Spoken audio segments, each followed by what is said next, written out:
ഈ ഒരു വാർത്ത ശ്രദ്ധയിൽപ്പെട്ടപ്പോൾ തന്നെ ഫുഡ് സേഫ്റ്റി കമ്മീഷണറോടും ഡയറക്ടർ ഹെൽത്ത് സർവീസസിനോടും എന്താണ് ഈ സംഭവം എന്നുള്ളത് റിപ്പോർട്ട് ചെയ്യാൻ വേണ്ടിയിട്ട് പറഞ്ഞിരുന്നു. അപ്പോൾ രാവിലെ തന്നെ ഫുഡ് സേഫ്റ്റി ഓഫീസേഴ്സ് അവിടെ എത്തി പരിശോധിക്കുന്നുണ്ട്.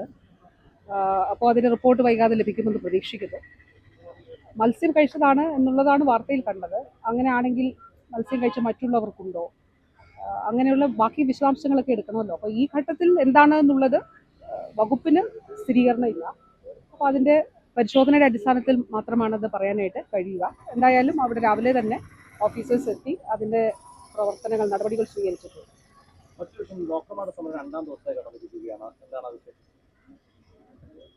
KGMCTയുടെ സമരവുമായിട്ട് ബന്ധപ്പെട്ട് പലതവണ ചർച്ച നടത്തുകയും അവരുന്നയിച്ച വിഷയങ്ങൾ അത് ഫിനാൻസ് ഡിപ്പാർട്ട്മെൻറ്റുമായിട്ട് കൂടി ആശയവിനിമയം നടത്തേണ്ട വിഷയങ്ങളായിരുന്നു.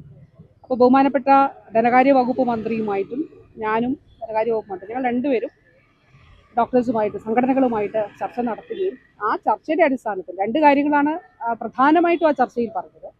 അതിലൊന്ന് എൻട്രി കേഡറിൽ അനോമലി പരിഹരിക്കുന്നതുമായിട്ട് ബന്ധപ്പെട്ട വിഷയമാണ്. അതിൽ പരിഹരിക്കും എന്നുള്ളത് ഫിനാൻസ് ഡിപ്പാർട്ട്മെൻറ്റ് പറഞ്ഞിരുന്നു. അതിൻ്റെ അടിസ്ഥാനത്തിൽ ആദ്യം ഒരു ഉത്തരവിറക്കി. അപ്പോൾ അതല്ല അതിൽ റെക്ടിഫിക്കേഷൻ വേണമെന്നുള്ളത് ഡോക്ടേഴ്സിൻ്റെ സംഘടനകൾ പറഞ്ഞു. അതിൻ്റെ അടിസ്ഥാനത്തിൽ അവർ സമർപ്പിച്ച റെക്ടിഫിക്കേഷൻ പ്രപ്പോസലിൻ്റെ അടിസ്ഥാനത്തിൽ ധനകാര്യ വകുപ്പ് ആ റെക്ടിഫിക്കേഷൻ ഉത്തരവ് ഇറക്കി. ആദ്യത്തെ ഉത്തരവ് പിൻവലിച്ചുകൊണ്ട് രണ്ടാമത്തെ ഉത്തരവ് ഇറക്കുകയും ഉണ്ടായി.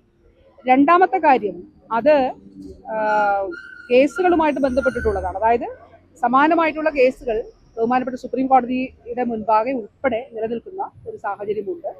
അതിൽ നിയമപരമായിട്ടുള്ള പല പ്രശ്നങ്ങളും ഉൾപ്പെട്ടിട്ടുണ്ട് എന്നുള്ളത് ഫിനാൻസ് ഡിപ്പാർട്ട്മെന്റ് ബഹുമാനപ്പെട്ട ഫിനാൻസ് മന്ത്രി ആ യോഗത്തിൽ തന്നെ അറിയിച്ചിരുന്നു.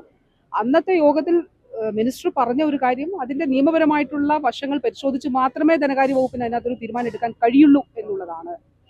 ആ നടപടികൾ ധനകാര്യ വകുപ്പ് സ്വീകരിക്കുന്നുണ്ട്. അപ്പോൾ ബഹുമാനപ്പെട്ട കോടതികളുടെ മുൻപാകെയുള്ളൊരു വിഷയം സംബന്ധിച്ച ഒരു കാര്യത്തിൽ അതിൽ നിയമപരമായ കാര്യങ്ങൾ പരിശോധിച്ചിട്ടാണ് അതിൽ തീരുമാനം എടുക്കാൻ കഴിയുള്ളൂ എന്ന് ആ മീറ്റിങ്ങിൽ തന്നെ ബഹുമാനപ്പെട്ട ഫിനാൻസ് മിനിസ്റ്റർ പറഞ്ഞ കാര്യമാണ്. അതുകൊണ്ട് ഈ സമരം ഒഴിവാക്കേണ്ടതായിരുന്നു. അത് ജനങ്ങളെ ഒരു തരത്തിലും ബുദ്ധിമുട്ടിക്കാനായിട്ട് പാടില്ല എന്നുള്ളത് തന്നെയാണ്. അതിൽ ഡോക്ടേഴ്സിൻ്റെ ന്യായമായിട്ടുള്ള ആവശ്യങ്ങൾക്കൊപ്പം നിന്നുകൊണ്ട് അത് നേടിയെടുക്കുന്നതിന് വേണ്ടിയിട്ട് തന്നെയാണ് ശ്രമിക്കുന്നത്. സർക്കാരിൻ്റെ ഒരു സമീപനവും അതുതന്നെയാണ്. ഏത് മേഖലയാണെങ്കിലും അത് ഉദ്യോഗസ്ഥരുടെ ജീവനക്കാരുടെ ആവശ്യങ്ങളുമായിട്ട് ബന്ധപ്പെട്ട് പ്രത്യേകിച്ചും ആരോഗ്യം പോലെയുള്ള മെഡിക്കൽ വിദ്യാഭ്യാസം പോലെയുള്ള ഒരു മേഖല സംബന്ധിച്ച് ആ സമീപനം തന്നെയാണ് സർക്കാരിനുള്ളത്. ആ നിലയിൽ തന്നെയാണ് ഇതുവരെ അതിൻ്റെ എല്ലാ പ്രവർത്തനങ്ങളും പോയിട്ടുള്ളത്. അപ്പോൾ ഇതിൽ ഈ പറയുന്ന കാര്യത്തിൽ ഇൻവോൾവ് ആയിട്ടുള്ള നിയമപരമായിട്ടുള്ള വശങ്ങൾ കൂടി പരിശോധിച്ചതിന് ശേഷം മാത്രമേ അതിൽ തീരുമാനമെടുക്കാൻ കഴിയുള്ളൂ എന്ന് ബഹുമാനപ്പെട്ട ഫിനാൻസ് മിനിസ്റ്റർ ആ യോഗത്തിൽ അറിയിച്ചിരുന്നതാണ്. അന്ന് ഫിനാൻസിൻ്റെ അഡീഷണൽ ചീഫ് സെക്രട്ടറിയും ആ യോഗത്തിൽ പങ്കെടുത്തിരുന്നു. ആരോഗ്യവകുപ്പിൻ്റെ അഡീഷണൽ ചീഫ് സെക്രട്ടറിയും ഉൾപ്പെടെ പങ്കെടുത്ത ഒരു യോഗത്തിലാണ് അത് പറഞ്ഞിട്ടുള്ളത്. അപ്പോൾ തീർച്ചയായിട്ടും ജനങ്ങളെ ബുദ്ധിമുട്ടിപ്പിക്കരുത് എന്നുള്ളതും മെഡിക്കൽ കോളേജുകളെ ആശ്രയിക്കുന്ന പതിനായിരക്കണക്കിന് ലക്ഷക്കണക്കിന് ആളുകളാണ് ഉള്ളത്. അപ്പോൾ അതുകൊണ്ട് അവർക്കൊരു ബുദ്ധിമുട്ടുണ്ടാകരുത് എന്നുള്ളത് തന്നെയാണ് സർക്കാരിന് അതിന് പറയാനുള്ളത്.